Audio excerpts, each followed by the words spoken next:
Welcome to Nadia சமையல். இன்றைக்கி என்ன பார்க்க போகிறோம் அப்படின்னா தக்காளி தொக்கு தான் செய்ய போகிறோம். அதுக்கு வந்து நான் ஒரு 6 தக்காளி வந்து குட்டி குட்டியாக கட் பண்ணி வச்சுருக்கேன்.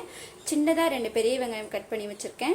அதுக்கப்புறம் பச்சை மிளகாய் 2, பட்டை மிளகாய், கொஞ்சமாக பூண்டு, கருவேப்பிலை எடுத்திருக்கேன். இப்போ எப்படி செய்யலாங்கிறத பார்க்கலாம் வாங்க.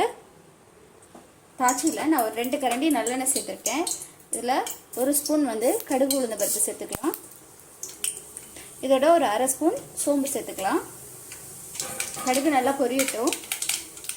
இதோட நான் பச்சை மிளகாய் 2 சேர்த்துக்கிறேன்.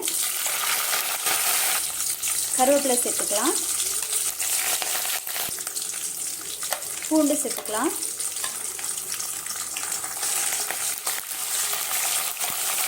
பூண்டு நல்லா வதங்கிடுச்சு. இதோட நம்ம கட் பண்ணி வச்ச வெங்காயத்தை சேர்த்துக்கலாம். வெங்காயம் நல்லா வதங்கட்டும்.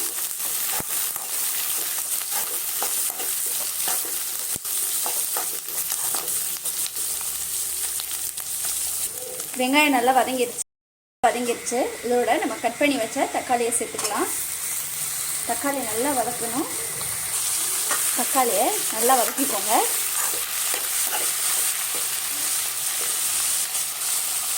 தக்காளி தொக்குக்கு தேவையான உப்பு சேர்த்துக்கலாம். சேர்த்து நல்லா வதக்கிக்கோங்க. நம்ம இதில் தண்ணியே சேர்க்க போகிறதில்ல, தக்காளியில் உள்ள தண்ணியே போதும். சின்ன ஸ்பூனால் 1 ஸ்பூன் மஞ்சள்தூள் சேர்த்துக்கிறேன்.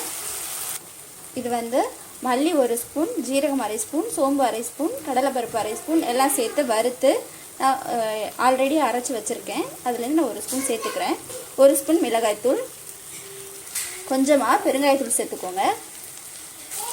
எல்லாத்தையும் சேர்த்து நல்லா வதக்கிக்கோங்க. நல்லா வதங்கிடுச்சு. 5 நிமிஷம் அப்படியே சிம்மில் போட்டுடலாம். சிம்மில் போட்டுட்டு மூடி வச்சுருங்க. ஓப்பன் பண்ணிடலாம். இப்போ பார்த்தீங்கன்னா தெரியும், எண்ணெய் பிரிஞ்சு வந்திருக்கு. அவ்வளோதான், நம்மளோட தக்காளி தொக்கு சூப்பராக ரெடி ஆகிடுச்சு. அது மேலே இன்னும் மல்லித்தலை தூவிக்கலாம். எல்லாத்தையும் கலந்து விட்டுக்கோங்க.